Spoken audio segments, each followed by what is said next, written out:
హల్లెలూయా. చూడండి, ఈరోజు ప్రభు మనకు మందిరాన్ని ఇచ్చి 13 సంవత్సరాలు దాటి 14వ సంవత్సరంలో అడుగుపెట్టాం. ఈ చర్చి యానివర్సరీ అక్కడ 2 ఇళ్ళుండేవి. ఈ ప్రాంతాల్లో ఇల్లుండేవి కాదు. ఈ స్థలానికి వచ్చినప్పుడు ఇది భయంకరమైన స్థలం అని చెప్పేవాళ్ళు. కానీ ప్రభు ఈ 13 సంవత్సరాల్లో ఈ స్థలాన్ని బంగారంగా మార్చాడు. దేవునికి స్తోత్రం. గనుక ఎన్నో కుటుంబాలు ఈ మందిరంలో సాక్ష్యాలు చెప్తాం మొదలు పెడితే చాలా సమయం పట్టింది. కనుక సమయం చాలా మనం విలువైంది కనుక సద్వినియోగం చేసుకుని దేవుని వాక్యంలోకి వెళదాం. ఈ మందిరంలో ఈ ప్రాంతానికి నేను ఒక మాట చెప్పక తప్పదు. నేను ఈ ప్రాంతానికి వచ్చినప్పుడు నేను ఎవరో తెలియదు. అయినప్పటికీ కూడా ఒక ఆయన మన కొండలరావు గారు మా పాప ఉంది మరిపల్లిలో ప్రార్థన చేద్దాం రామని పరిమాల నన్ను తీసుకుని వచ్చారు. అప్పుడు తీసుకొచ్చినప్పుడు వాళ్ళు ప్రార్థన చేసినప్పుడు బంగారు రాజు అని నిద్రించి ఉన్నాడు. వాళ్ళ అమ్మగారు అతను ప్రార్థన చేసుకుంటే దేవుడు అన్నాడు, మీ అమ్మగారిని తీసుకురా నాయనా, దేవుడు పిలుస్తున్నాడని చెప్పినప్పుడు ఖచ్చితంగా పోయి ఆ రోజు రాలేదు. కానీ 2వ రోజున మరి వెళ్ళి తీసుకురావటం జరిగింది. ఆ తర్వాత దేవుడిని వారి కుటుంబం నమ్ముకోవటం, ఆ కుటుంబంలో ఉన్నటువంటి ఎన్నో సమస్యల నుండి విడిపించబడటం, అలాగ మేము ప్రార్థన చేసి వెళ్తూ ఉన్నాం. స్థలం కావాలి ప్రార్థన చేశాం. పక్కన ఉన్నటువంటి గ్రామంలో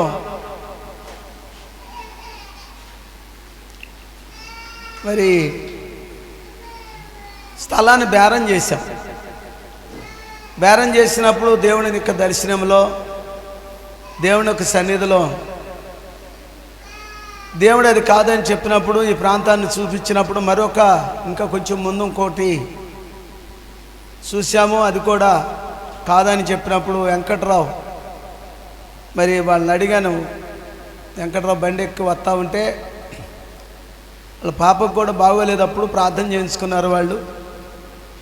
దాన్ని బట్టి వాళ్ళు కూడా విశ్వాసం ఉంచారు.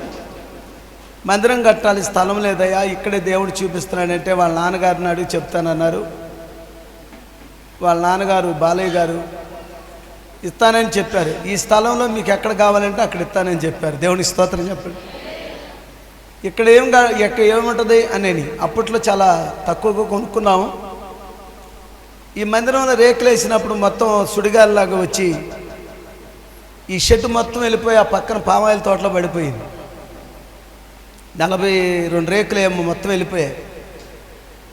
వర్షంలోనే ఉన్నాం. తర్వాత మళ్ళా ఏదో ఉన్న రేకులు పగిలిపోయిన మొక్కలన్నీ తీసేసి మళ్ళీ రేకులు కొన్ని తెచ్చి మళ్ళీ వేసాం. ఆ రాట్లు కూడా చెదలు పట్టేసి అవి పడిపోయే స్థితిలోకి వచ్చేసింది.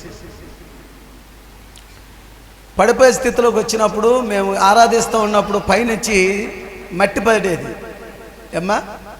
ఏం పడేది? మట్టి శాతలు పడిపోయేది. మట్టి శాతలు పడిపోతూ ఉంటే బాధపడి ఏడ్చాం. అప్పుడు ఈ మందిరాన్ని స్థాపించడానికి ప్రభువుని అడిగాం. మా దగ్గర ఉన్నటువంటి కొంత బంగారాన్ని తీసుకెళ్ళి బ్యాంకులో పెడితే 1,80,000 వచ్చాయి. ఆ తర్వాత సంఘస్థులు మరి ఎంతో చక్కగా వాళ్ళు కూడా మరి వాళ్ళ తోసినంత కష్టపడతారు. ఎవరు కూడా ఎంప్లాయీస్ ఎవరు లేరు. వాళ్ళు కూడా దగ్గర 1,40,000 దాకా వచ్చి తీసుకొచ్చి ఇచ్చారు వాళ్ళకి కలిగిన దాన్ని. ఈ మందిరాన్ని ప్రతి ఒక్క కుటుంబం కూడా ఇప్పుడు దగ్గర ఒక 40 కుటుంబాల పైన, ఒక 50 కుటుంబాల దాకా ఉండొచ్చు. అయితే ప్రతి ఒక్కళ్ళు ఆ టైంలో వాళ్ళ ఇంట్లో భోజనం ఏం చేసేవాళ్ళు మాకు తెలియదు, కానీ తెల్లారి పెట్టుకు వచ్చి ఇక్కడే ఉండేవాళ్ళు. 9 లక్షలు అప్పు చేసి మందిరాన్ని కట్టాం. అప్పు ఇప్పుడు వరకు తీరుతానే ఉంది, ఇంకా కొంత బ్యాలెన్స్ ఉంది. దేవునికి స్తోత్రం చెప్దాం. మీరు ఇమ్మని కాదు, కానీ అలాంటి స్థితిలో ఈ మందిరాన్ని ప్రభు మనకిచ్చాడు. ఆ సాలూరు వెళ్ళి వస్తూ ఉండేవాడిని. ఒక దినాన ఈ మందిరం మీద రాళ్ళు వేయటం జరిగింది. ఈ రాళ్ళు వేసినప్పుడు నా హృదయం బద్దలైపోయింది.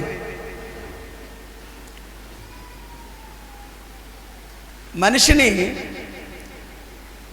కొట్టినా, దేవుడు మందిరాన్ని కొట్టినా, ఏ మందిరం అన్నా కానివ్వండి, దేవుని బిడ్డలనే కాదు, ఆరాధించుకున్నటువంటి దేవుని ఆలయంలో కానీ రాళ్ళేసి కడతాం అనేటువంటిది చాలా దుర్మార్గమైన పని. నేను పాస్టర్ గారిని, నేను ప్రభువులోకి వచ్చే ముందు పాస్టర్ గారు ఆ ఊర్లో ప్రార్థన పెట్టాడని, మా నాన్నగారు ఆయన ఏదో వాక్యం చెప్పాడని మైకులు పగలగొట్టమంటే మేము తెలియకెళ్ళి పగలగొట్టేశాం.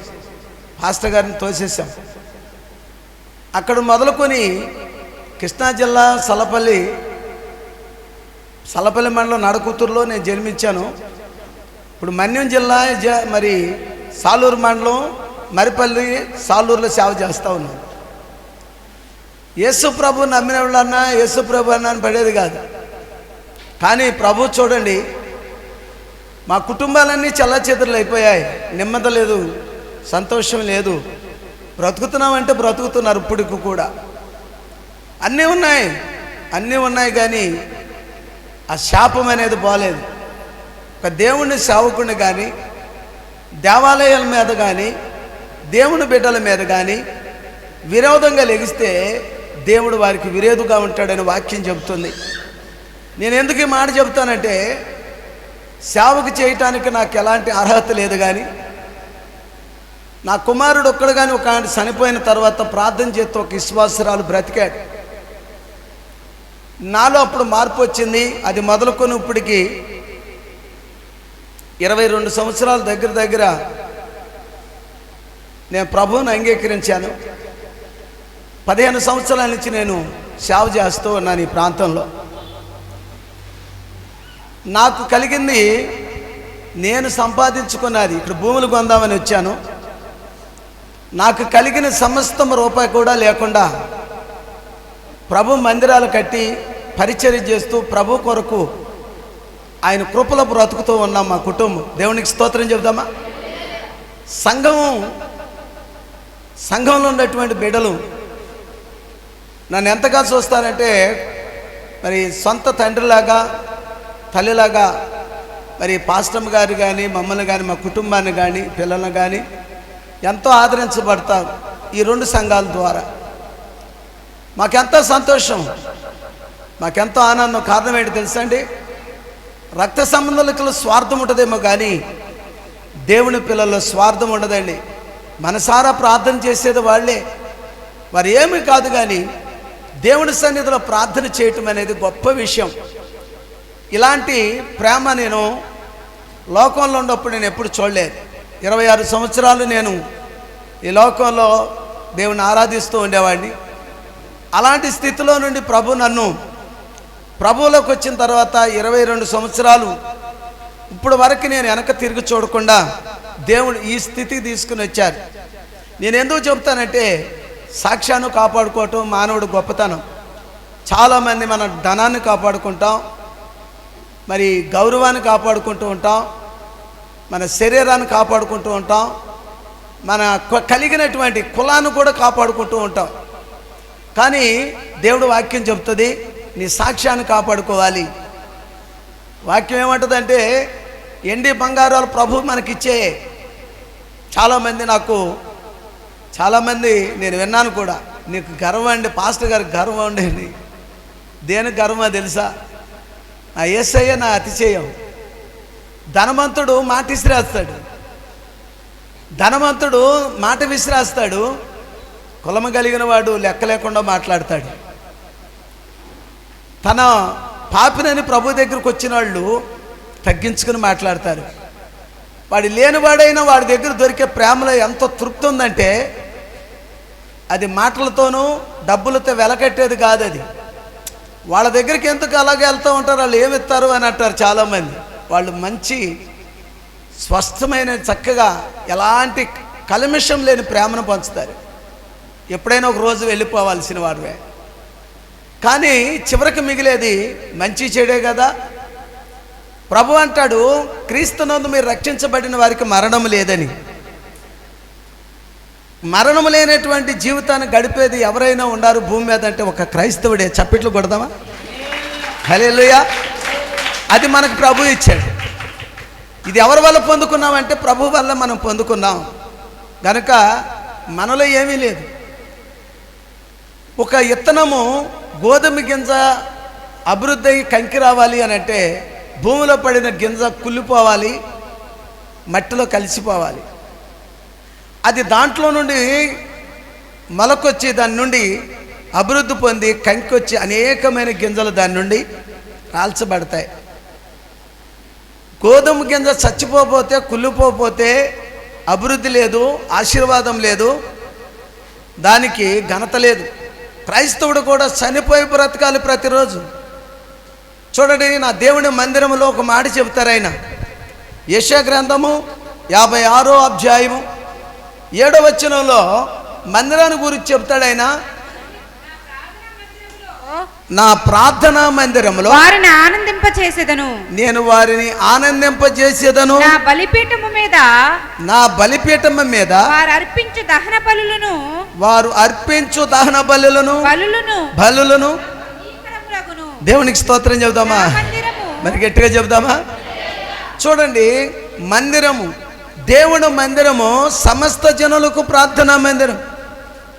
ఇది ఒక జాతి వారిది కాదు, లేకపోతే ఒక వర్గానిది కాదు, ఇది లేకపోతే ధనవంతులది కాదు, ఏమీ లేనటువంటి దరిద్రులది కాదు. ఇది దేవుడి మందిరం. ఈ దేవుడి మందిరములో మీరు అర్పించేటువంటి బలులను, అర్పణలను తనకి అంగీకారంగా ఉండేయట, తనకిష్టమై ఉండేయట. ఒక మాటలో చెప్పాలంటే ఎలా ఉండేయట? ఇష్టమై ఉన్నాయి. కయ్యోను యోబేలు ఇద్దరు అన్నదమ్ములు ఉన్నారు. దేవుని సన్నిధిలో అర్పించారు. పెద్ద ఆయన కయ్యోను అర్పించినటువంటి అర్పణ దేవుడికి అంగీకారం కాలేదట. దేనికి కాలేదనంటే కయ్యోను అర్పించినటువంటి అర్పణలో నిర్లక్ష్యమైనటువంటి అర్పణ ఉంది. దేనికంట? ఎవరు తింటారు? అది మంటల్లో పెట్టి కాల్చేయటమే కదా అని. ఎవరు తింటారు? అది దేవుడి సేవకుడే తింటాడు కదా, అనవసరంగా ఆయనకి ఇటు ఎందుకని. ఎవరు తింటారు? అది ప్రజలు తింటారు కదా అని. శక్తి కొలది ఈ రోజున ఈ కార్యక్రమాన్ని ఖర్చు పెట్టిన బిడ్డలు ఉన్నారు, పేరు చెప్పొద్దు కానీ శక్తి కొలది ఖర్చు పెట్టేవారు. వారికి శక్తి కొలది ఖర్చు పెట్టినప్పుడు ఇది వ్యర్థం అనుకుంటే ఇదంతా వ్యర్థం అయిపోద్ది. ఇది ఎవరికి ఖర్చు పెట్టారు తెలుసా? తండ్రి అంటాడు, నా స్నేహితుడు అన్నాడు, నా తోటి పనివారు అన్నాడు, నా కుమారుడు అన్నాడు. ఆయన ఏమన్నాడు తెలుసండి? నాకు రక్త సంబంధం, నా బిడ్డ అన్నాడు ఆయన. మనం యేసయ్య నా దేవుడని చెప్పడానికి అన్ని జనుల ఎదుట మనం సిగ్గుపడతాం. బైబిల్ తీసుకొని మందిరంలోంచి బయటికి వెళ్ళేటప్పుడు దాచుకుని పోతాం. నా యేసయ్య బహిరంగంగా చెబుతున్నాడు, మీరు నాకు ఇష్టలై ఉన్నారు, మీరు మందిరానికి వచ్చి ప్రార్థన చేసి వెళుతున్నారు. చూడండి, ఈ ప్రార్థన బల అర్పణలు నాకు అంగీకారంగా ఉన్నాయి. అర్పణలు అంటే మీరు ఏదో మేకలను, గొర్రెలను, కోళ్ళను కొత్తే మందిరంలో ఆశీర్వాదం కాదు. 42వ కీర్తనలో 2వ వచనంలో ఉంటుంది, ఉదయకాలం 2 చేతులు ఎత్తి ఆకాశం వైపు ప్రార్థన చేసినప్పుడు అంట నైవేద్యముగాను ధూపములే ఉందట. దేవునికి స్తోత్రం చెబుదామా? ఎలా ఉందట? నైవేద్యమలేను, ధూపమలేను. ప్రార్థన నైవేద్యము ధూపంతో పోల్చాడు ఆయన, ప్రార్థనను బలితో పోల్చాడు ఆయన. యోబు తన బిడ్డల నిమిత్తమై ఆయన మొదట జామున లేచి ఒక్కొక్కరి నిమిత్తం ప్రార్థన చేస్తూ 10 మంది బిడ్డల కొరకు తన కుటుంబం కొరకు, పనిల వారి కొరకు, ఆయన దాసులు దాసురాలు మందల కొరకు ప్రార్థన చేశాడు ఆయన. అలా బలులు అర్పిస్తూ ఉంటే, దేవుడి సన్నిధికి వెళుతూ ఉంటే, దేవుడు ఆ ఇంటికి సాతానుడు వెళ్లకుండా కంచి వేశాడు. చప్పట్లు కొడదామా మరి గట్టిగా? దేవుని స్తోత్రం. దేవుడు వాక్యం చెప్తుంది, నువ్వెంత ప్రార్థన చేస్తావో, నువ్వెంత ఇష్టపూర్వకముగా దేవునికి ఇష్టముగా దగ్గరగా ఉంటావో, దేవుని సన్నిధిలో భయపడుతూ బ్రతుకుతావో, అది దేవునికి ఇష్టం, అంగీకారం. అందుకని ఏబేలు అర్పించాడు. నా తండ్రి మందలో, తను కలిగినటువంటి మందలో ఇష్టమైన దాన్ని, తనకు నచ్చిన దాన్ని, తన మనసుకు నచ్చిన దాన్ని, తనకి దేవుడికి ఇష్టమైన దాన్ని తెచ్చి ఇచ్చాడు. ఆ దినాన బలుల అర్పణలు ఉన్నాయి కాబట్టి ఇష్టమైన దానిని కొవ్వని దానిని అర్పించాడు. ఇప్పుడు ఏం అర్పించాలట? నీ హృదయమును. నీ హృదయం మంచిదైతే దేవుడు నీ దగ్గరికి వస్తాడు. కొలసీ పత్రిక 2:5 రాయబడి ఉంటుంది కదా, శరీర సంబంధమైన విషయాల్లో నీకు దూరముగా ఉంటాను, ఆత్మ సంబంధమైన విషయాల్లో మీలో నుండి నీ యోగ్యమైన ప్రవక్తను చూసి నేను సంతోషిస్తాను. కొట్టని చప్పటి గట్టిగా హల్లెలూయా, హల్లెలూయా. మనిషి దగ్గర మనిషి మాటలు కాదు, మాట్లాడుతూ ఉన్నావు కానీ మరొక మాట, మరొక ఆలోచనలతో కాదు. నేను వెళ్ళిపోయినాక ఒక మాట, నేనున్నప్పుడు ఒక మాట కాదు. దేవుడు వింటున్నాడు.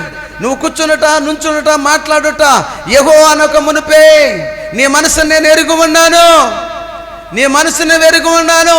యెహోవా అని రాక మునిపే నీ హృదయాన్ని నేను తెలుసుకుని ఉన్నాను కనుక జాగ్రత్త అంటున్నాడు ఆయన. కనుక దేవుడి సన్నిధికి వచ్చినటువంటి ఈ మందిరములో సమస్త జనులకు ప్రార్థనా మందిరం. ఈ మందిరాన్ని గురించి రాయబడి ఉంటుంది. ఒక మనిషికి కాదు, ఒక ఇంటికి కాదండి. ఊరు బాగుపడాలంటే, మన దేశం పట్టణం బాగుపడాలంటే గుడి ఉండాలి, బడి ఉండాలి. దేవునికి స్తోత్రం చెప్పండి. ఏముండాలి? గుడి ఉండాలి, బడి ఉండాలి. బ్యాందీ షాపు కాదు, అక్కడ ఉండేటువంటి దుకాణం ఏదో కాదు. వాటికి లైసెన్స్ ఇస్తాం, అన్నీ ఇస్తాం, దగ్గర పెట్టుకుంటాం. యవనస్తులు చనిపోతూ ఉన్నారు, యవనస్తులు భార్య బిడ్డలు అనాథలైపోతూ ఉన్నారు. మరి ఎంత చెప్పినా వినని పరిస్థితి. 2 సంవత్సరాల పిల్లలు, భర్త చనిపోయాడు, ఈమెకు చాలా ఆవిష్యం ఉంది, ఆరోగ్యం ఉంది, ఏమి చేయాలి? మరొక పెళ్లి చేసుకోలేదు, బిడ్డను వదిలిపెట్టలేదు. ఎన్నో కుటుంబాన్ని నాశనం అయిపోతూ ఉంటే దాని మీద ఎవరు తిరగబడరు. దేవుడు మందిరములో, దేవుని బోధయందు, దేవుని యొక్క పరిచర్య, దేవుని యొక్క కృపలో బ్రతుకుతున్నటువంటి బిడ్డలను ఆ ఊరు బాగుపడుతూ ఉంటే మందిరము మన ఊళ్ళో ఉండకూడదు, మన మధ్యలో ఉండకూడదు. ఏం చేస్తున్నారు వారు? వాళ్ళు ఏం చేస్తున్నారంటే దేవుని బిడ్డలుగా అనేకులను వ్యసనాల నుంచి విడిపిస్తూ ఉన్నారు. రోగాల నుండి, భయంకరమైన వ్యాధిలో ఉండి, మానసికమైన ఒత్తిడిలో నుండి విడిపిస్తూ ఉన్నారు. దేవుడి వాక్యము ద్వారా ఎన్నో కుటుంబాలు మారాయి. దొంగలు మారారు, వ్యభిచారులు మారారు, రకరకాల పరిస్థితుల్లో పడిపోయినటువంటి వారు ఎన్నో కుటుంబాలు బాగుపడిపోయాయి, ఎన్నో కుటుంబాలు బాగుపడ్డాయి. ఏ ఒక గ్రంథానికి ఈ శక్తి లేదు కానీ ఈ బైబిల్ మనం చూసినప్పుడు ఈ బైబిల్కి ఆ శక్తి ఉందండి.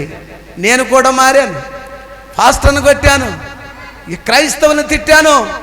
తిట్టినటువంటి నేను నా జీవితాన్ని, నా కుమారుడు చనిపోయిన తర్వాత బ్రతికితే తీరి నేను ఆ యొక్క జీవితాన్ని, ఆ వెనక రోత జీవితాన్ని వదిలేశాను.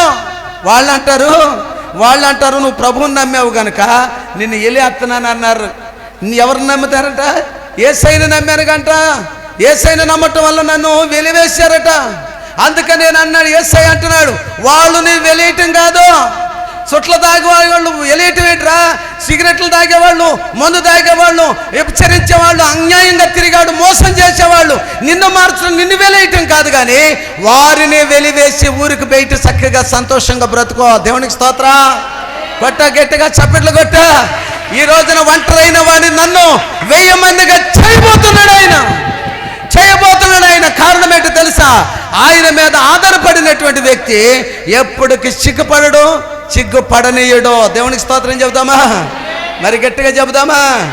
చూడండి, ఒక మాట చెప్తాను చూడండి. దావీదు భక్తుడు అంటాడు, తనకి భార్య బిడ్డలు వాళ్ళు కలిగినటువంటి వారు ఎవరు తన మాట వింటలేదు. ఏం చేయాలో అర్థం కాని పరిస్థితి.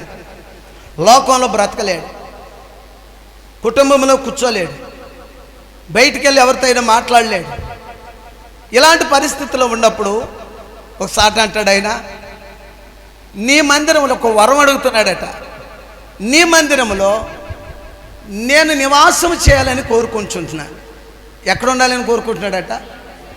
దేవుని మందిరంలో నేను నివసించినట్లు నన్ను ఆశీర్వదించమంటున్నాడు. దేవుడి మందిరానికి రామంటే ఎంతో బాధ చాలామందికి. ఆదివారం ఆరాధన అంటే సొంత పనుల మీద ఉండేటువంటి ఇంట్రెస్ట్ దేవుడి సన్నిధిలో ఉండదు. చాలామంది మందిరానికి దేనికి వస్తున్నారు కొంతమంది తెలియదు. యేసు ప్రభుని పరలోక రాజ్యం ఉంది, ఈ రాజ్యం నాది కాదు, ప్రభు దగ్గర తండ్రి చిత్తం నెరవేర్చడానికి వచ్చాను, నా మాట ఎవరైతే వింటారో వాడు చచ్చిపోడు, నా మాటలో సత్యం ఉంది, జీవం ఉంది, నన్ను పంపిన వాని యందు విశ్వాసం ఉంచి నా మాట విని మీరు రక్షించబడితే మీకు మరణమే లేదన్నాడు ఆయన. పిచ్చోడు అన్నారు ఆయన్ని. ఏమన్నారు? పిచ్చోడు అన్నారు. దేయాలు పట్టినోడు అన్నారు ఆయన. ఈరోజు కూడా లేరంట వాళ్ళంటి వారు. పిచ్చోడు అన్నారు ఆయన. ఇప్పుడు కాదు, అప్పట్లోనే అన్నారు ఆయన్ని. ఒక కుటుంబాన్ని దేవుళ్ళలోకి తీసుకుని వచ్చి ఆ కుటుంబంలో ఆశీర్వదించబడి, మొదట క్రైస్తవుడు, ఇశ్రాయేలు ప్రజలు కూడా పడిపోయారు.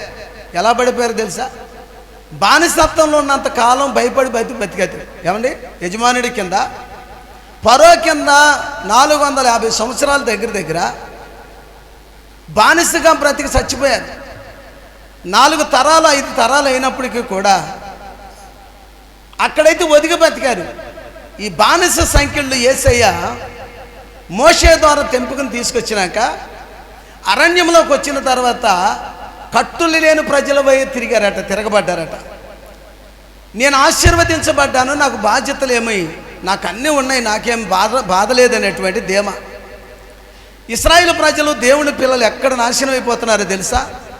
సాతాను మనుషుల్లో నాకు సమస్తము కలిగి ఉండే కనుక, నా దగ్గరికే 10 మంది వస్తారు కనుక, నేను ఏదైనా చేయగలను కనుక, నాకు ఓళ్ళుంది అనేటువంటి మనసు ఎప్పుడైతే కలిగిద్దో వాడు ధనవంతుడు. ధనవంతుడట సూది బెజ్జంలో ఒంటి దూరిద్దా? దూరదు. పరలోకానికి ధనవంతుడట వెళ్ళడు. నేను అనేది అంబానీ లాంటి వాళ్ళైనా ఇంకంతకంటే ధనవంతులు ఉన్నారు, వాళ్ళు కూడా లేని వాళ్ళు ఇంకంతకంటే వాళ్ళు ఉన్నారు. ప్రభు దగ్గర నాది ఏమీ లేదు. ఎవరిచ్చారట? అది దేవుడిచ్చింది తప్ప నా దగ్గర ఏముంది? ఇదంతా నాదా?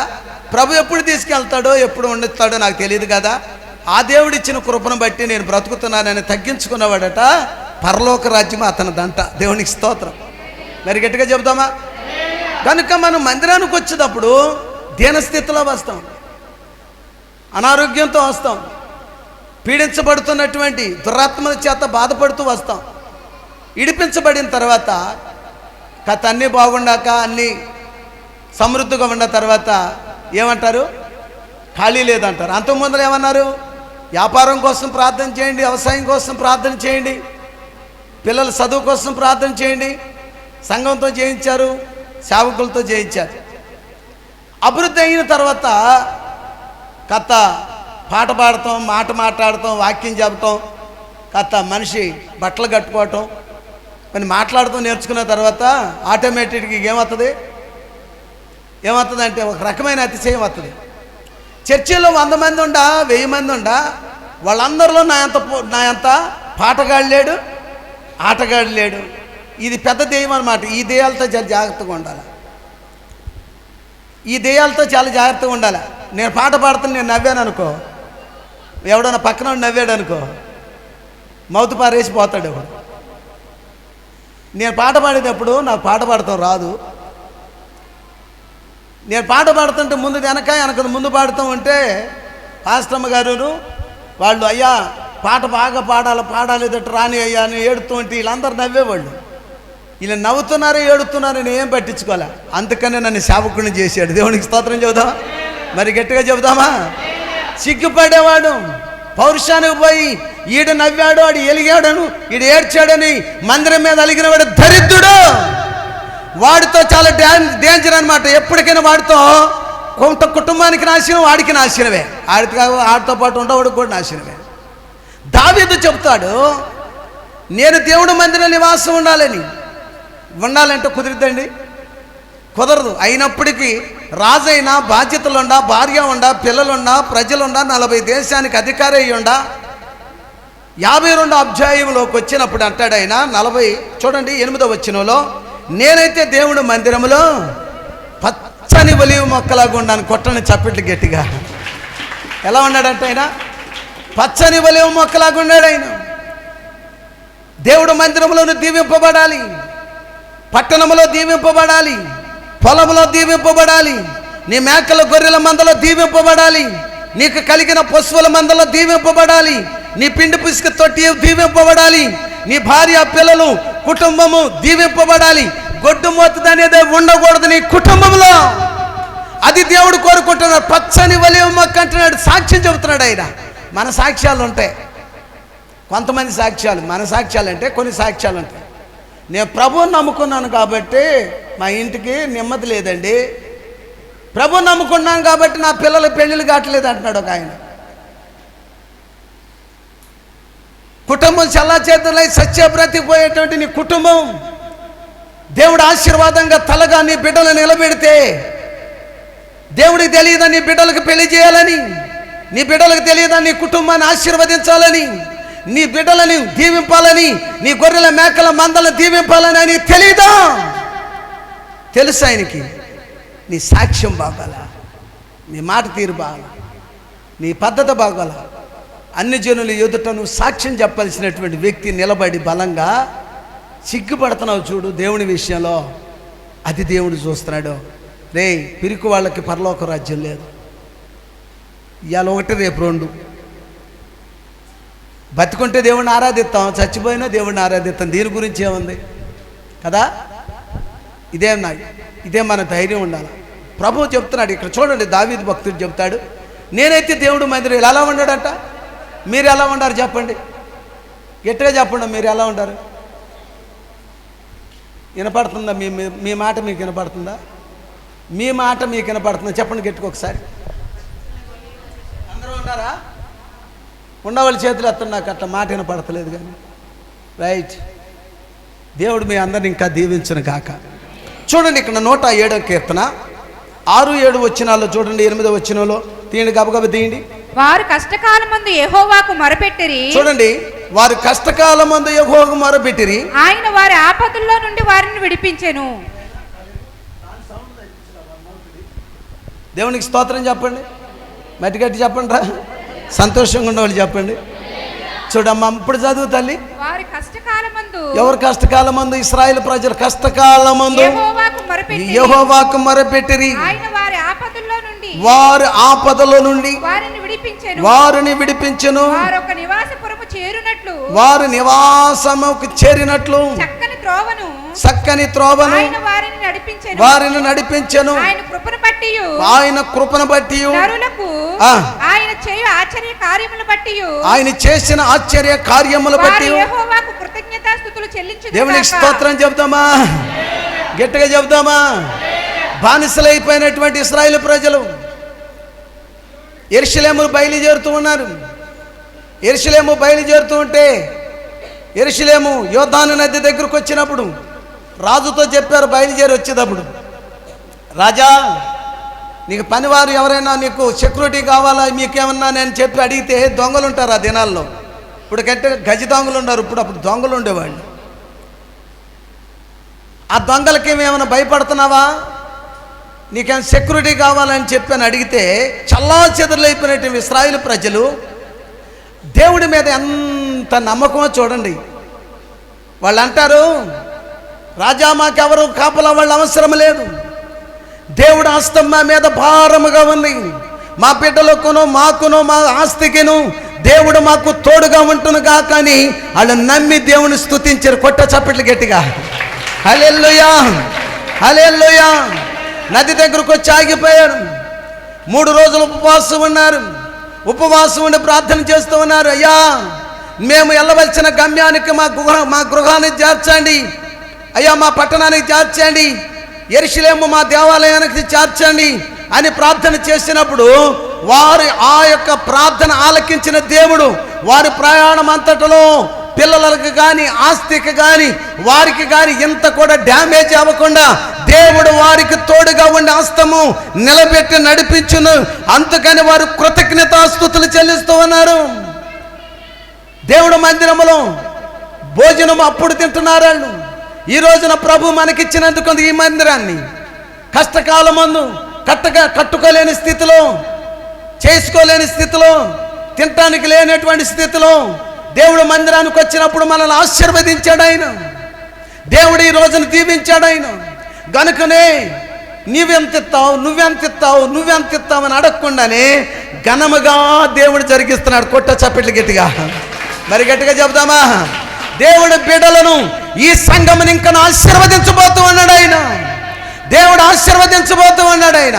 గనుక ఆయన హస్తము తోడుంది గనుక దేనికి భయపడాల్సిన అవసరం లేదు. అందుకని అంటాడు దావీదు, ఇదిగో ఆయనకి ఇశ్రాయేలు ప్రజలందరికీ వారికి తోడున్నారు కనుక వారి కృతజ్ఞతాస్తుతులు చెల్లించిరట. దేవునికి స్తోత్రం చెబుదామా?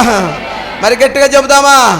36 అధ్యాయం చూడండి, కీర్తన గ్రంథం 36 తీసారా? 7 వచనం నుండి 9 వచనాలు.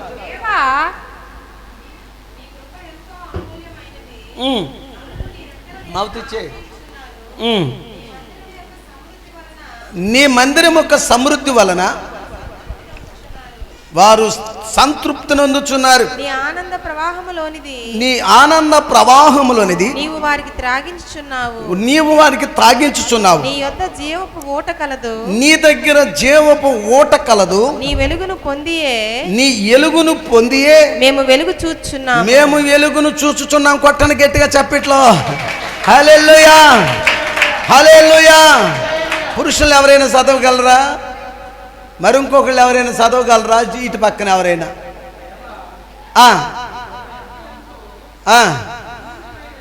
అమూల్యమైనది నరులని రెక్కల నీడన. చూడండి, ఒక్క నిమిషం ఆగండి.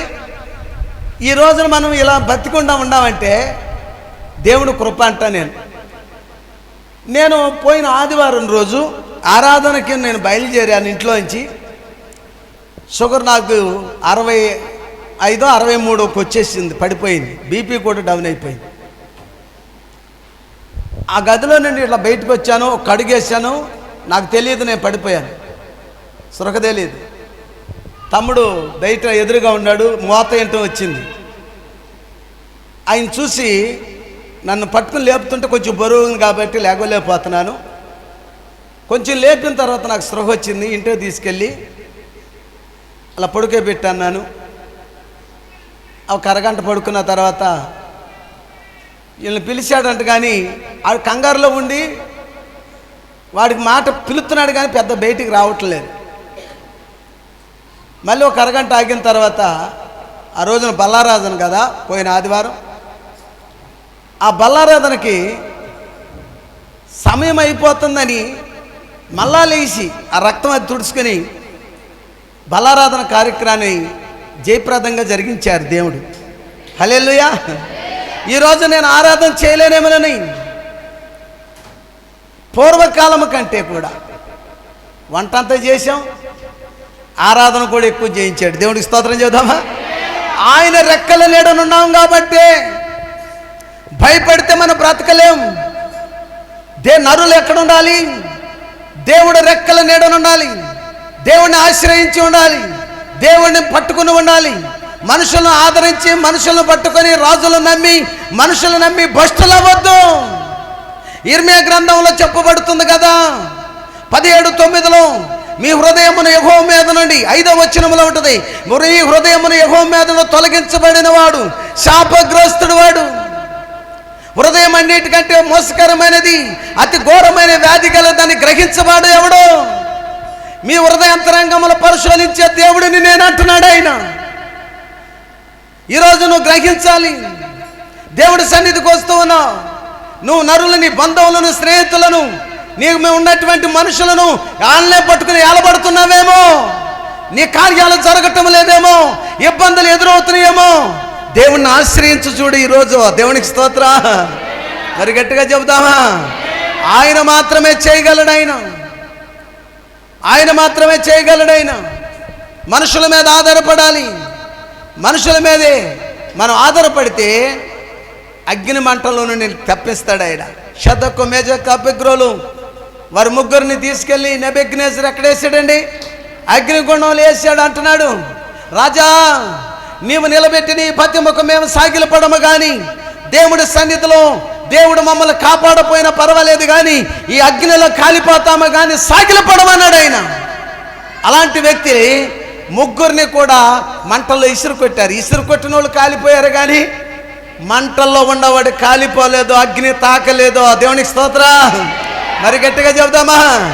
దేవుడిని ఆశ్రయించారు వారు, దేవుడి మీద ఆధారపడ్డారు వారు, దేవుడి మీద ఆశపడి ఆయన రెక్కల నీడన వాళ్ళు బ్రతుకుతున్నారు కనుక అగ్ని మంటల వారికి తాకలేదు. నువ్వెవరి దగ్గర ఉంటున్నావు? నువ్వెవరితో ఉంటున్నావు? ఒకసారి ఆలోచించు. కింద వచ్చి నువ్వు చూడండి సార్, చూడండి. నీ మందిరం ఒక సమృద్ధి వలన, ఇప్పుడు మనం అందరం బాగుండామంటే ఏంటో తెలుసా?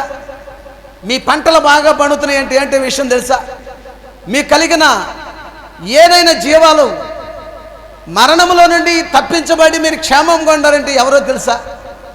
మీ బిడ్డలు, మీ కుటుంబాలు, మీ చేస్తున్న ఉద్యోగాలు, మీ బిడ్డల చదువులు ఉన్నతమైన స్థితికి తీసుకెళ్తున్నాడు ఆయన. అక్కడ కూర్చోబెట్టాడంటే ఇది ఎవరు చేసిన పని అయితే ఒక్కసారి నువ్వు గ్రహిస్తే దేవుని మందిరంలో నుండి వస్తుంది సమృద్ధి. కొట్టో గట్టిగా హల్లెలూయా. మీ పుట్టింటి కాడి నుంచి కాదు.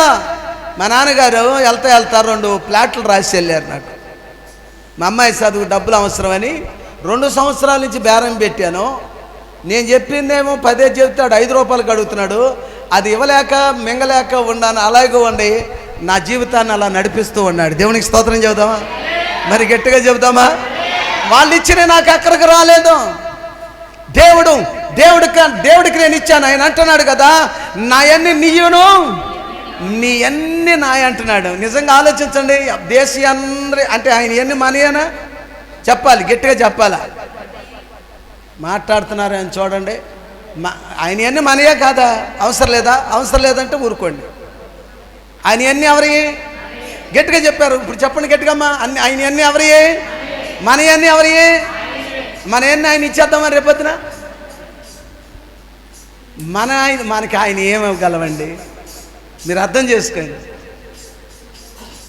నా దేవుడు, నా యేసయ్య, నా రాజు ఇచ్చేవాడే కానీ తిరిగి తీసుకునేవాడు కదా. ఇచ్చేవాడే కానీ పాస్టర్ గారు కానికెత్తి తిరిగి ఇస్తాడు మీకు. సత్యవుడు ఆయన. దేవునికి స్తోత్రం. తూచి ఆయనకి ఇచ్చారు, ఆయన అడగట్టాడు. అమ్మ నిజమేనా అబద్ధమా? ఇవ్వకుండానే నువ్వు దాచుకుని నలిపి పెట్లే పెట్టినా అని చెప్పి నీ దగ్గర ఉంటుంది. అది ప్రభు పేరట దేవుని మందిరంలోకి వచ్చి పాస్టర్ గారికి ఇస్తే తూచి నువ్వు మర్చిపోవటమే దాన్ని. కానీ నీకెప్పుడు కూడా ఏ సమయంలో నీకు కావాలో ఆ సమయంలో నీ దగ్గరికి కాళ్ళ దగ్గరికి వస్తుందంటే కారణం ఏంటంటే నువ్వు దేవుడు మందిరంలో ఆయన రెక్కల నీడన ఆయన ఆశ్రయించి ఉండవు కదా. ఆయన మందిరంలో నుండి ఆయన ధనానిధిలో నుండి అక్కడ ఉన్నటువంటి ధనాన్ని బట్టి సమృద్ధిని నీ ఇంటికి అలా వస్తుంది. దేవునికి స్తోత్రం చెప్పు. కోట్లాస్తుంది కానీ నెమ్మది లేదు వాళ్ళకే. మనకేమీ లేకపోయినా అంత సుఖమే. దేవునికి స్తోత్ర. మరి గట్టిగా చెబుతామా? నిజమైన సంతోషం ఎక్కడుంది? దేవుని మందిరంలోనుంది. మహారాజు అండి దావీదు అంటున్నాడు, ఇంటికాడ నాకు సంతోషం లేదు, నెమ్మది లేదు. నేను దేవుడి మందిరంలోనే మాత్రమే నేను పచ్చని వలె మొక్కలాగా ఉన్నాను. ఈరోజు నేను ఇంతగా దీవింపబడటానికి కారణం నా దేవుని మందిరంలో నుండి ఆయన పాదాల యొద్ద నుండి నా దగ్గరికి ఈ సమస్తం ఐశ్వర్యం వచ్చింది. అప్పుడు ఈయన అంటాడు, మరిచి నేను ఎంత కష్టపడ్డాను అనుకున్నానండి. రాత్రి పగలు కష్టపడ్డాను, మొక్కలు చెక్కలైపోయాను.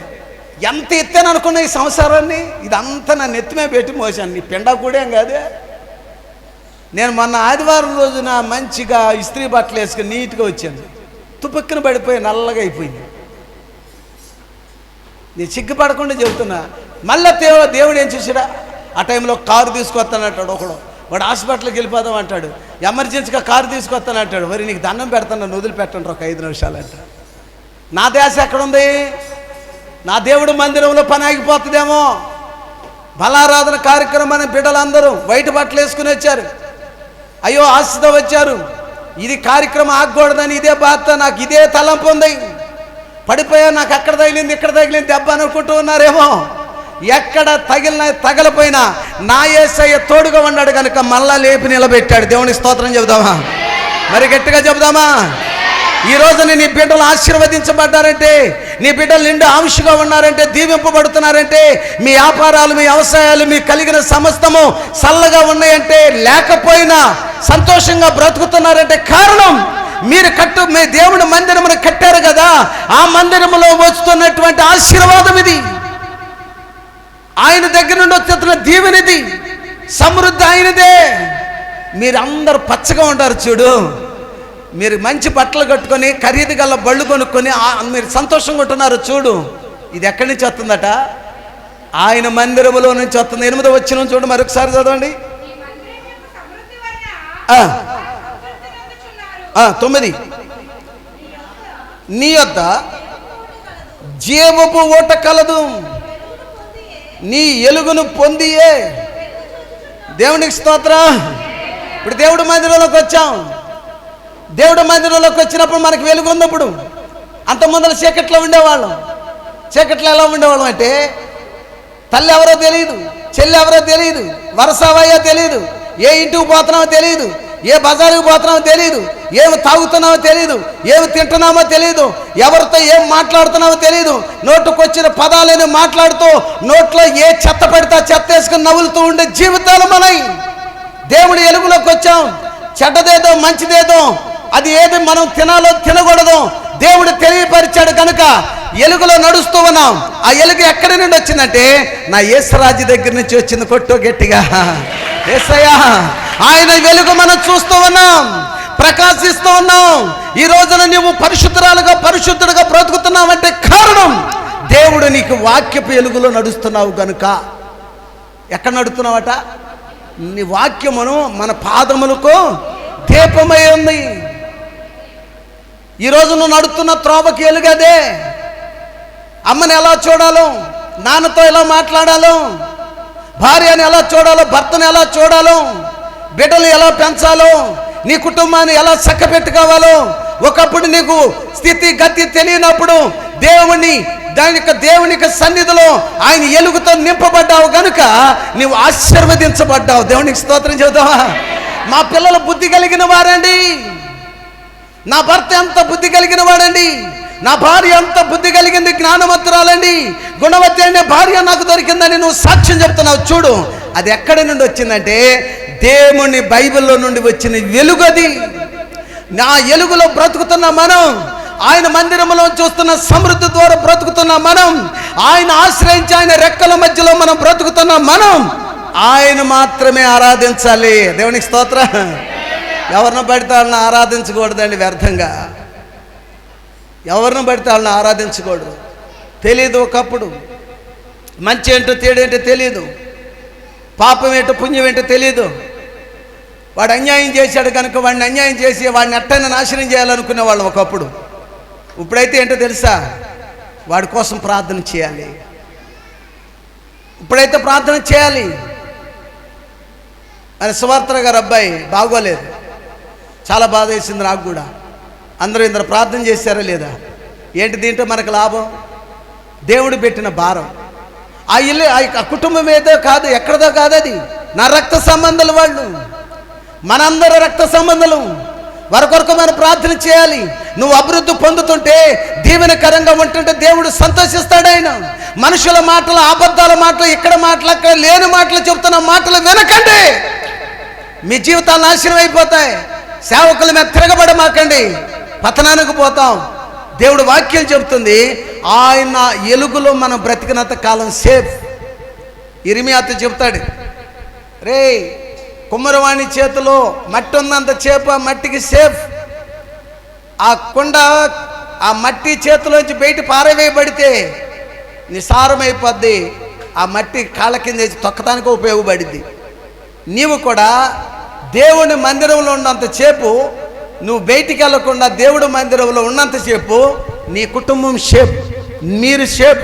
మీరు ఉన్నటువంటి అందరూ సేఫ్గా ఉండాలంటే దేవుని మందిరంలో ఉండాలి.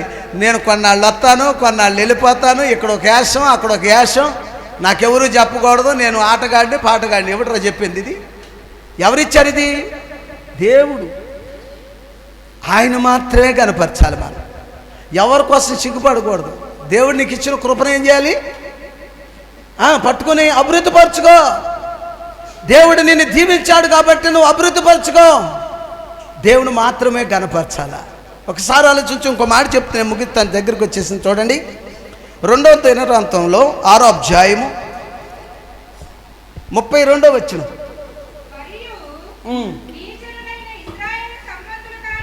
నీ జనులైన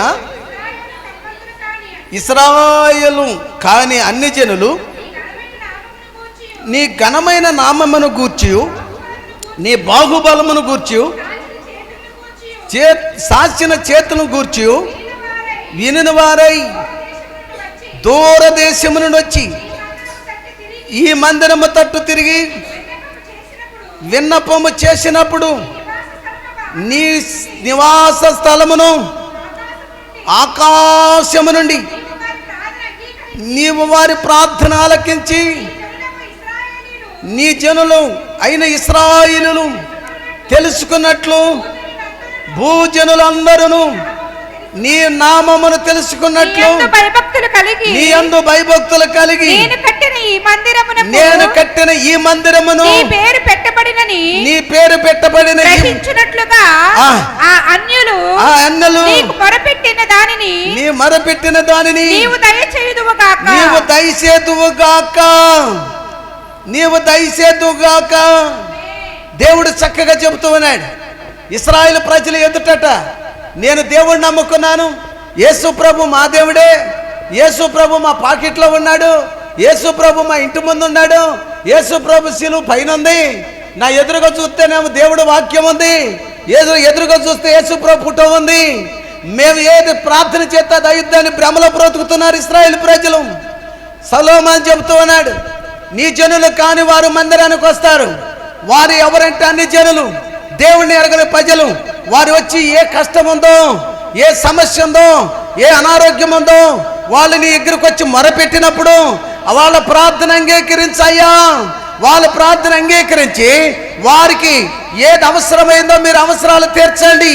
ఈ ఉన్నటువంటి ఇశ్రాయేలు ప్రజలు వాళ్ళకి జరిగిన కార్యాన్ని బట్టి సిగ్గు తెచ్చుకొని ప్రపంచమంతా భూలోకమంతా నీ మందిరానికి వచ్చి ఆశీర్వదింపబడినట్లుగా వారిని దీవించమన్నాడు. కొట్టకి గట్టిగా దేవునికి స్తోత్రం చేద్దామా? హల్లెలూయా. ఈరోజు నేను అన్ని జనుడిని, దేవుణ్ణి ఎరగనటువంటి వాడిని, నా ఫ్యామిలీ దేవుడు అంటే ఏంటి తెలియదు. ఈ కృప ఎలా వచ్చింది? దేవుడి మందిరానికి వెళుతున్నటువంటి తల్లి అంటే వెళ్ళాను. అయ్యా నిజమైన దేవుడు బట్ట నా కుమారుడు బ్రతికితే నీ సన్నిధిలో నేను సాక్షిని బ్రతుకుతానంటే చనిపోయిన వ్యక్తిని బ్రతికిచ్చాడు కనుక ఈ రోజున నేను యెహోషువని నేను దేవుడి మందిరములో సేవ చేయటానికి ప్రభు కృప ఇచ్చాడు. ఆయన కారణం ఏంటో తెలుసా? ఇశ్రాయేలు ప్రజలు ఉండేది యెరూషలేములోనే. ఎక్కడండి?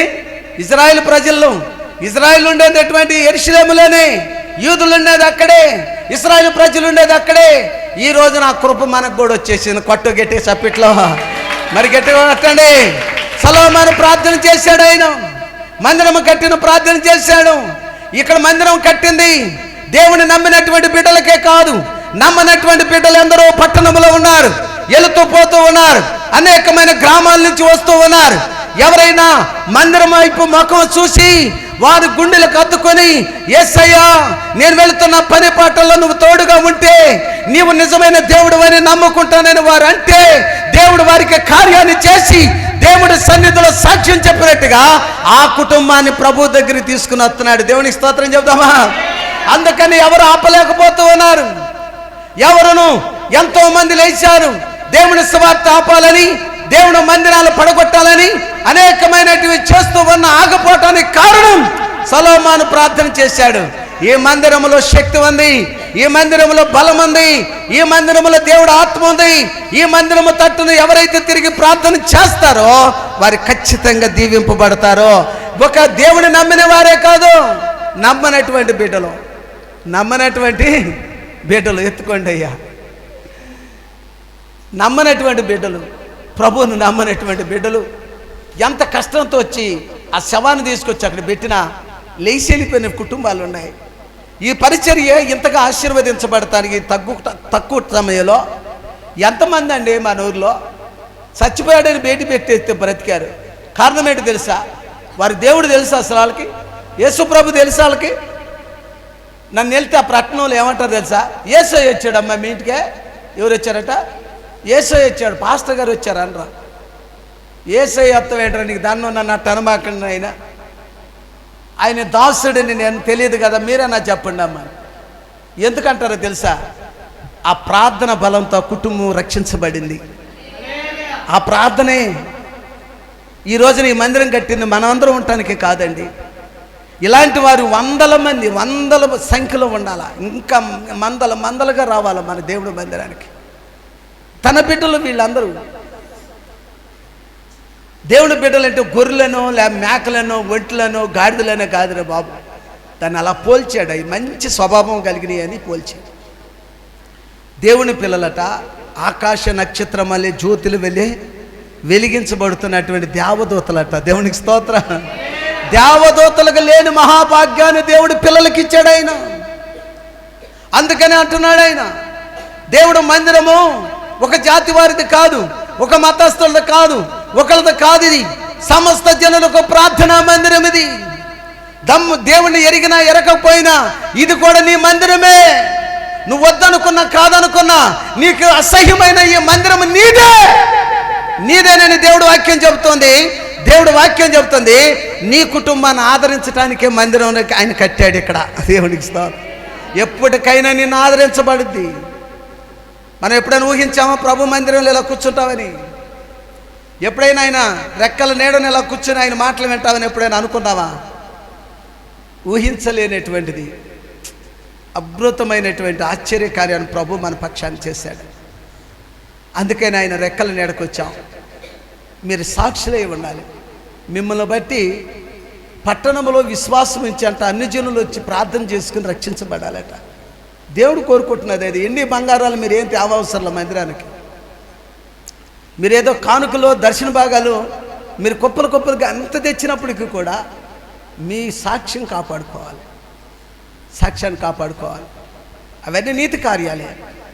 కానీ సొలొమోను గారు చెప్తారు, నేను కట్టిన ఈ మందిరంలోకి ఎవరు వచ్చినా ప్రార్థన చేసుకుంటే వారి ఫ్యామిలీ రక్షించబడాలి, వారి కుటుంబాలు రక్షించబడాలి.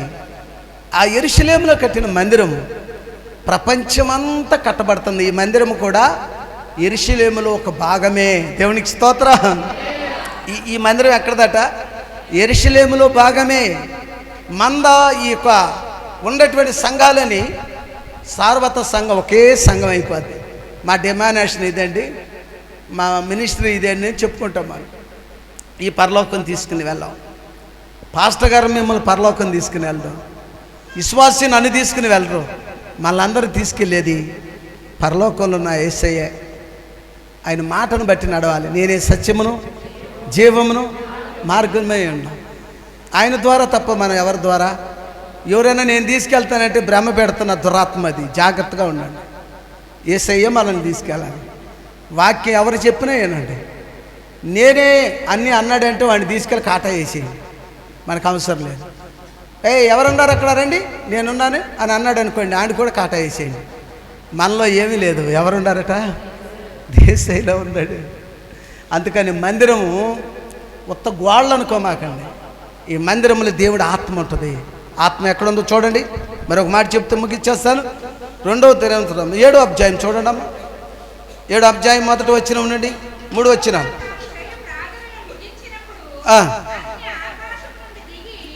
దహన బలులను ఇతరమైన బలులను దహించెను. యెహోవా తేజస్సు మందిరము నిండా నిండెను. యెహోవా తేజస్సుతో మందిరము నిండినందున యాజకులు అందులో ప్రవేశింపలేకపోయి ఉండిరి. అగ్నియు యెహోవా తేజస్సును మందిరం మీద మీదకి దిగగా చూచి ఇశ్రాయేలీలందరూ సాష్టాంగ నమస్కారం చేసి యెహోవా దయాళుడు ఆయన కృప నిరంతరముండును ఆయన ఆరాధించి స్తుతించిరి. దేవునికి స్తోత్రం చెబుతావా? ఆయన ఏమైందంటండి, అగ్నియు. చూడండి, దేవునికి ఆత్మ పరలోకము నుండి దిగిపోయిందండి. మన ప్రార్థన చేస్తుంటే ఎక్కడి నుంచి దిగాల? మీరు ఇంటికాడ ప్రార్థన చేస్తుంటే ఏం దిగుతుంది? చూడండి, సూర్యులు పైనుంచి ఎలికి గిలికి అని దిగిపోతుందేమో. కరెంటు పోయినప్పుడు ప్రార్థన చేస్తూ ఉంటాం ఒకసారి, మరి ఎలుగు దిగి ఏలుగురికి ఎత్తదేమో భయం. స్తోత్రం అయ్యా, ఎలుగు రాకుండా ఉండు చూడయ్యా, స్తోత్రం టప్మని మోగిందానికి లోపల స్తోత్రం ఎటుపోద్దా, లేదు ఎటుపోద్దా. దేవునికి స్తోత్రం. అక్కడట బలులు అర్పించి లక్షల మంది ఉంటే ఆకాశం నుండి అగ్ని దిగినప్పుడంట మేఘము మందిరాన్ని కావిరించబడినట్టంట. దేవుని సేవకులు లోపలికి వెళ్ళలేక అది భయభ్రాంతులైపోతే ఇశ్రాయేలు ప్రజలందరూ ఆ ఎలుగును చూసేట, ఆ ఎలుగును చూసి సాష్టాంగ నమస్కారం చేసి మందిరములో ఆయనకు కృతజ్ఞతాస్తుతులు చెల్లించిరి. కొట్టు చప్పట్లు గట్టిగా. హల్లెలూయా. ఈ మందిరానికి అంత కృప ఉందండి. ఇది దేవుడి మందిరమే. తాటికలతో కట్టావా, రేకులు వేసి కట్టావా? మా బిల్డింగ్ అండి 6 బిల్డింగులు లేనండి, ఏసీలో ఉంటుందండి మా మందిరం. అవన్నీ ఆయనకు అవసరంలా. ఏసీ ఎవరికి కావాలి? పాస్టర్ గారికి కావాలి, విశ్వాసులకు కావాలి. అంతేనా? రేకులు వెళ్ళిపోతున్నాయని ఆ రేకులు తీసేసి దేవుడు మనకి ఇది ఇచ్చాడు. ఇదే మనకు గొప్ప. ఇప్పుడు అసలు మామూలు గొప్ప కాదు. ఏమండి, రొట్టె ముక్కలు దొరకన లాజర్కి బిర్యానీ ముక్క దొరికితే అంత సంతోషం మీరు చెప్పండి. అవునా కదా? నిజమా అబద్ధమమ్మా? చెప్పండి అమ్మా. అబ్బాయి ఇవాళ నాకు బిర్యానీ తింటే ఇవాళ ప్రతి ఒక్కళ్ళంటే బిర్యానీనే. దేవునికి స్తోత్రం. మన మధ్యన ఒక అమ్మ మాకు బిర్యానీ చేసి ఇచ్చింది. బిర్యానీ అంటే మాకు ఇష్టమని చేసిస్తే బిర్యానీ వాసన రావట్లే. ఏ వాసన వస్తుందని అడగరేంటి? అది బిర్యానీ కాదు, అన్నం కాదు. దేవునికి స్తోత్రం చెప్పండి. అరే, దీని బిర్యానీ పరిస్థితి ఎందుకు రెట్ట అయిపోయింది అనుకున్నాను. అదే 2 లవంగాలు, దాల్చిన చెక్కలు, మీకు తెలుసు కదా వంట, దాంట్లో వేసేసి పైన దాంట్లో 2 బంగాళదుంపలు, 1 క్యారెట్, దాంట్లో 2 పచ్చిమిరకాయలు, బీట్రూట్ కడేస్తారా? బీట్రూట్ లేనేమేస్తుంది? దేవునికి స్తోత్రం చెప్పండి. ఇవన్నీ వేసి పొయ్యి మీద మూట పెట్టి 3 విజిల్ రాగానే 2 బిర్యానీ అయిపోయింది. అది బిర్యానీనే. ఏం బిర్యానీ అమ్మా? కూరగాయల బిర్యానీ తెలుగులో. దేవునికి స్తోత్రం. మరి గట్టిగా చెప్పండి. అది బిర్యానీ. అక్కడ బోర్డు పెట్టాడు 600 రూపాయలు అంట బిర్యానీ. తందూరి బిర్యానీ అంట 1250 రూపాయలు. ఫ్యామిలీ బిర్యానీ అంట. ఇక్కడ మన హోటల్ పెట్టారు. సంతు పెళ్ళి అయినప్పుడు మమ్మల్ని హోటల్కి తీసుకెళ్ళిన ఆనందంలో. ఏం ఫుడ్ అమ్మది? రాయల్. దేవునికి స్తోత్రం. శుభ్రంగా మన కర్ణాకు కూడా తినేసాడు, నేను తినేసి ఇంటికి వెళ్ళిపోయాడు. కట్టినాడు. దేవునికి స్తోత్రం. గట్టిగా చెబుతామా? మరి గట్టిగా చెబుతామా? అది బిర్యానీనే. మరి ఇది బిర్యానీనే.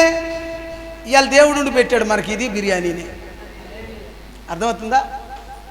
దేవుని ఆరాధించేటప్పుడు నేను ఎందుకు దీని గురించి చెప్తానంటే, నా మందిరం గొప్పదని కాదు, మనమందరం దేవుని గొప్పతోనే బ్రతుకుతున్నాం అది తెలుసుకోండి. దేవునికి స్తోత్రం చెబుతాం. మరి ఎవరు గొప్పతో బ్రతుకుతున్నాం? ఈ రోజున మనందరము ఇలా క్షేమముగా ఉంటామంటే ఎవరి కృప? ఇది దేవుని కృప. కనుక ఈ యొక్క నూతనమైన సంవత్సరంలో ఆయన ఏమంటాడంటే ఒక మాట, 56వ అధ్యాయము యెషయా గ్రంథము.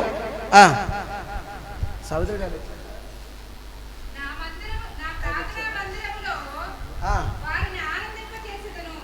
ఎక్కడమ్మా? నా ప్రార్థనా మందిరము సమస్త జనులకు అనబడును. ఏమన్నమ్మా? మన మందిరం ఏమంటారు? సమస్త జనులకు మందిరం. అందరికీ సమానమైన హక్కు ఉంది. మన మధ్యన ఒక ఆమె కుర్చీ తెచ్చి కొనిచ్చింది. ఫ్యాన్ ఒకటి, కుర్చీ ఒకటి తెచ్చిచ్చింది. నేను అంటున్నా, అరే ఆ కుర్చీ మీద కూర్చోమాకండ్రా, ఆ ఫ్యాన్ కింద కూర్చోమాకండ్రా అని చెప్తున్నా. ఆ కూర్చోమాకండి అంటే మన సాలూరులోనండి, ఇక్కడ కాదు. మరి ఇక్కడ అనుకున్నాను సాలూరు. సరే, పొరపాటున ఆ అమ్మాయి ఏం చేసి ఖాళీగా ఉందని కూర్చుంది. కొత్తగా వచ్చిందా ఆమె ఎట్టించి వచ్చిందో మేము చూడలేదు. ఆరాధిస్తూ ఉన్నాం మేము. ఆమె కూడా కళ్ళల్లో కళ్ళు నింపుకొని ఉంది. కుర్చీ లాగేసింది కోసం, కుర్చీ నుంచుంది కదా, అది ఉందని అనుకుందేమో. ఆరాధన అవ్వగానే కూర్చుని పోయింది, టపిక్కన పడిపోయింది. నా కుర్చీ ఏదనంటే ఎవరు తీసుకున్నారు? కుర్చీ కొన్న ఆమె తీసేసుకుంది. ఆమెను ఇద్దరు పట్టుకొని లేపారు. దేవునికి స్తోత్రం. ఈమె పడిపోయిన తర్వాత ఆమెను ఇద్దరు కట్ట లేపారు. నేను ఇక్కడ కుర్చీ ఉండాలి కదంటే నాకు తెలుసు కదా, పాస్టర్ గారికి తెలుసు ఆ కుర్చీ ఎవరు ఇచ్చింది. ఆ పాస్టర్ గారు ఇచ్చినప్పుడు ఆ కుర్చీ ఆమె లాగిందంటే నన్ను తిట్టింది. నేనేం అనలేక మెలకుండా ఆమెకు మంచినీళ్ళు ఇవ్వండి రా అన్న. దేవునికి స్తోత్రం. ఆమెను పక్కకి తీసుకెళ్ళి ఇంకో కుర్చీ ఏదో తెచ్చిపెట్టి ఆమెకి ఇచ్చారు. ఫ్యాన్లు చక్కగా తిరుగుతూ ఉన్నాయి. కరెక్ట్గా ఆమె దగ్గర ఫ్యాన్ ఆగిపోయింది. దేవునికి స్తోత్రం చెప్పండి. ఆ కుర్చీ అట్లాగే ఉంది, చెమట పడుతుంది. కానీ ఆ పెద్ద మామ రామ్మా నువ్వు కుర్చీలో కూర్చోమని ఎవరు అన్నారా? ఎవరు అనలే. ఎందుకంటారా? నీ కుర్చీ నాకు ఇవ్వలేదు కనుక నీ ఫ్యాను నీ ఇష్టమే. నువ్వు వచ్చినప్పుడల్లా చెప్పింది. ఇప్పటికే తిరగకుండా అట్టాగి ఉండిపోయింది. ఇప్పుడు 3 నెలలు అయింది, అలాగే ఉంది. నేను కూడా బాగు చేపి ఇట్లా. దేవునికి స్తోత్రం చెప్పండి, మరి గట్టిగా చెప్పండి. ఆ కుర్చీ ఆ ఫ్యాన్ కాడే ఉంటుంది ఆ తల్లి. ఈ మందిరమును ఎవరిదట? సమస్త జనులకు ప్రార్థనా మందిరం. ముందొచ్చిన వాళ్ళు ముందొచ్చినట్టు కూర్చోవాలి. మరి ఇక్కడ మరిపల్లి చర్చిలో ఒక అమ్మ ఉంది. 100 మంది కూర్చున్నా ముందుకు వచ్చే కూర్చోడదు. ఎవరా మీరు లేకుండా సీఎం వచ్చాడని తెలీదా? వీళ్ళు కూడా భయపడిపోయి ముందు ఆమె సీట్ వదిలిపెట్టి కూర్చుంటారు. దేవునికి స్తోత్రం చెప్పండి. అలా చేయకూడదండి. ఏది ఉంటే అటు కూర్చోవాలి. ఉద్యోగస్తులు ఉన్నారు మందిరంలో, బాగా ధనవంతులు ఉన్నారు. వాళ్ళు ఎక్కడ ఖాళీ ఉంటే అక్కడికి కూర్చుంటారు. వాళ్ళని చూస్తే నాకు కళ్ళకి నీళ్ళు వస్తాయి. వాళ్ళ స్థితికి ఉన్నటువంటి మీటింగ్ కాదండి. కానీ మరి ఏం ఆలోచిస్తారో ఏంటో తెలియదు. ఇంటికాడ నుంచి కుర్చీ కట్టుకుని వస్తారో ఏంటో తెలియదు. అది లేకపోతే కూర్చోలేదు. అవునా? చూడండి, దేవుడు మందిరంలో ఇలాగే కుర్చీల మీద పోటాడుకుంటున్నారండి. 5 టేబుల్ చేపించారు. ఎందుకు చెబుతున్నాయి మాట వినండి. 5 టేబుళ్ళు కూడా వెనకాల ఆనుకుంటారేమో, మళ్ళీ తేడా వచ్చి నిద్రపోతారని వెనకాల కూడా అంటుకునే లేకుండా చేశా. దేవునికి స్తోత్రం. ఇప్పుడు ఏం చేస్తున్నా తెలుసండి, అరగంట దాకా బాగా కూర్చుంటున్నారు. తూలు వచ్చేస్తుంది కదా, వెనక్కంటే వెనక పడిపోతారు, ముందుకంటే ముందుకు పడతారు. ఈ గోళాలు తీద్దు కానీ కిందకి దిగి కూర్చుంటున్నారు. ఆహా, ఎంత మారు మనసు వచ్చింది నా బిడ్డలకి. దేవునికి స్తోత్రం చెప్పండి. ప్రతి సంఘంలో ఇలా చేసును గాక. అందరం లేచి నిలబడదాం. మన మధ్యలో సహోదరి గారు ఉన్నారు, లోపలికి వచ్చినట్లయితే లోపలికి రావాలి. బలిపేట మీదకి మా శాంతి పాట